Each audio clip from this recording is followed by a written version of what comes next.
Well, Thank you for the appointment. Councillor Cam, I have to say, as my newly appointed cheerleader as of last week, I'm very disappointed to hear your speech today. But I have to add, I'm not surprised. No, none of us are. It was a good week. Let's say. It was. The Look, latest a week's a poll, long time in politics. I'm half as popular as you on the latest poll, Mr. Mayor. Oh, no. I don't know if that's good or bad. No, that's bad. Enough said. Okay, Councillor George, I got you. Thank you, Mr. Mayor. I'm not going to support your motion, and I've looked at Councillor Clo's motion amendment, and I really can't support that either, because I'm actually finding it very difficult to find the basis on which all this has come together. Because I agree it went out with the consultation document, page 45. It's talked about a targeted rate of $58.99, and that would have brought in $30 million per year, and the additional transport funding of $300 million in 2015-2016. Now look, we've been in the dark over this completely, as Councillor Watson really put it clearly earlier on. We have not been told anything about this, and I was kind of affronted as a councillor to get a embargoed email on Wednesday night last week saying this will be coming up at the council meeting tomorrow, and it was a transport levy, first time I'd seen it, and it actually is going to bring in $60 million a year. So it's double what was in that consultation document, which was buried away, didn't go out in the brochure to our communities, wasn't there. So I think that is unfair, and from that point of view, I don't think that it has merit. The interesting thing is that in the same consultation document, there is a chart showing what people will be paying if it's dealt with under a value-based targeted rate, obviously based on capital values. And people will be paying a lot less in that scenario, a lot less for lower valued properties. And you know what Councillor Close says about the $500,000 house, which the officers gave us the information the other day, 11.5%. That is huge, a huge increase, and it drops down as the properties get to go up in value. So Councillor Webster made the point that's not the CRL. I want to say that this is the CRL. The money that has been diverted away from transport, put in the CRL, starting the project off, $287 million for the enabling works, but also purchasing houses, properties, buildings, and I think it's around about $400 million that this council's taking on the chin ourselves. And as Councillor Brewer says, the scenario is 42% of contribution from the government, 58% from Auckland Council. And we're told that it's going to be, you know, we're all saying it's going to be 50-50, 50 from the government, 50 from the council. That isn't the situation. Look, I believe that there needs to be a lot more work done in dealing with the government. We were going to have a prospectus before the general election last year. That was shelved, and we were told we were going to put out a brochure for the incoming government, and I worked on that along with the Deputy Mayor, and we put it together. I have not heard one jot as to what came out of that. So as a councillor, I feel that I've been kept in the dark, and that is not a healthy situation. I believe that I should be given more understanding of what is actually happening. But going back to this, I think that the figures are all over the place. I hear snippets of how this all came about, but $99 per household for the residential ratepayers, $159 for business, doesn't seem fair to me. And I've brought out the issue in relation to retirement villages. Northbridge on the North Shore, just over the bridge at Northcote, 250 units. We'll be reaping $25,000 from there whereas over the hill in Chelsea, they'll pay 159. That's not fair.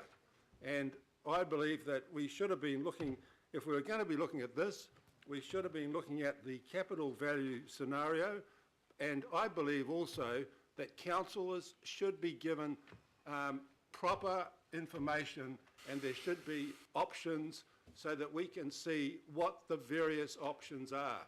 And that has not happened here. This is one of the biggest kind of issues that's come up here at the last minute. I think it's most unhealthy the way it's happening, so I'm not going to be voting for it, Mr Mayor. And I've got merit, I think there's merit in what Councillor Quacks is saying there with his. We can find more savings in this organisation.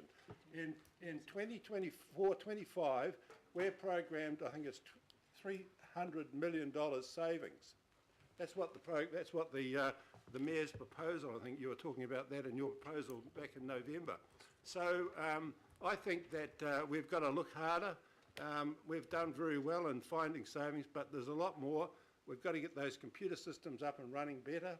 And I think that for us to follow this right at this stage, which is contrary to what the independent advisory body actually told us. They told us that their preferred option or approach for this pathway would be to raise a region-wide dedicated transport rate based on property capital values, not this kind of scenario that we've now come up with. Thank you. Okay, Councillor Penny H. Thank you, Mr Mayor. I just have a question, and I know that it's contained within our rather large budget, but I just wonder if, through you, you're comfortable for me to ask the Chief Executive just to remind us of the level of savings already constructed within the budget. I think we can't let some of these comments be left hanging without an indication. I've acknowledged the savings. Okay. Exactly. Very briefly, Steve. Thank you. It's not the point. It's cutting programs, bureaucratic ones. Stephen, welcome. Thank you, Mr Chair. So look, I think the savings target conversation is a very useful one if we were starting from a point where people felt we weren't achieving any or didn't already have a target included in this budget. So the 2012 to 22 LTP had efficiency target savings of 1.7 billion spread over that 10-year period. And you asked myself and the executive leadership team to try harder as we were constructing the draft LTP through 2014, and we've raised that target to 2.64 billion, so an average of 264 million per year. And we can tell you that we think that achieving that target is going to be a significant challenge for us. And I've shared my advice to you in the past about if you try to expand your capital program by making operational savings, then we end up not being able to service debt. So, you know, raising revenue is a critical part of taking on a bigger investment program, which is what's contemplated here. So they are the two things to keep in mind. We are challenging ourselves on cost, and again in the LTP build-up, we showed you a number of times that the previous executive leadership team before me and the one that you've got in place now is containing the core costs of the council relative to the legacy council costs pre-November 2010. Thanks, Mr Chair. Very good. Thank you, Mr Mayor. That's very useful to have that answered, because I do have some sympathy with the issues that have been raised, and this is now the 20th budget that I've sat on, and for the last 20 years that is exactly the cry that comes up at each budget. Please find all the things that we want to have happen and find them within savings. And that's exactly, I agree with Councillor Fletcher. I think her points were well made. You know, so we didn't necessarily always do that will in the legacy councils with adequately funding OPEX or accounting for depreciation.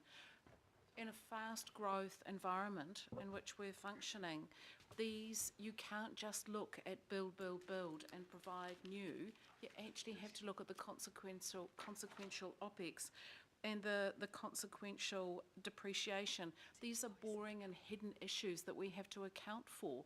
We simply can't keep saving and reducing and grow the fastest growing city in Australasia. The two don't equate, and that's exactly what councillors have done for the last 30 or 40 years, which is exactly why we're in the situation we're in.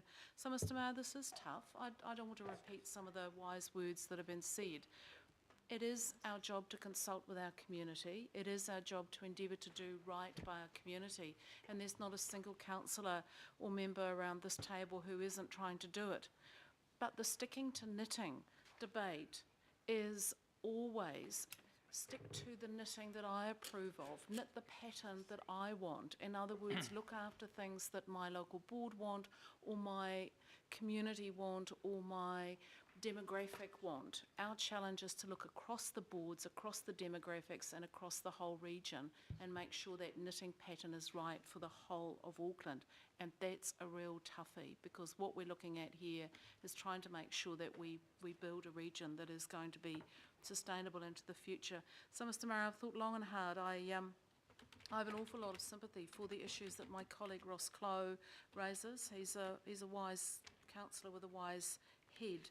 I'm not, however, convinced by the option that he has come up with, because in the same way, him and I were councillors in Old Waitakere, and he was Deputy Chair of Finance, and we always held a high UAGC in Waitakere for the simple reason that we were very clear that lowering rates at the lowest end simply did not deal with some of our most vulnerable members of our community, who are not always the people in the lowest value properties. Those are often landlords and others. So I think we need to look at the people who are most vulnerable, and those are people who are transport poor, people forced to live on the edges of our city and drive an hour or two a day, and people who don't have the luxury of living in the inner city close to public transport that's already there. And they're the people that I'm focusing on. So, Mr Mayor, I don't wish to speak again. I'll cover all three issues at once. I will be supporting the proposal as it stands. I won't be supporting trying to find it from within existing savings, and I will be supporting us working with the government on the tolling option. We simply can't stand and wait for that. I certainly have been in the media in the last few days saying that we will put skin in the game. We won't expect government to provide all the services needed for growth. But to do that, we need to find the skin from somewhere, and our pound of flesh is this rather difficult and challenging transport levy that I'm going to be supporting. So, Mr Mayor, I'll leave it there, but just to say I acknowledge some of the wise words around the table and the difficult, challenging nature of this decision. Politics isn't easy, otherwise I think there'd be more people doing it.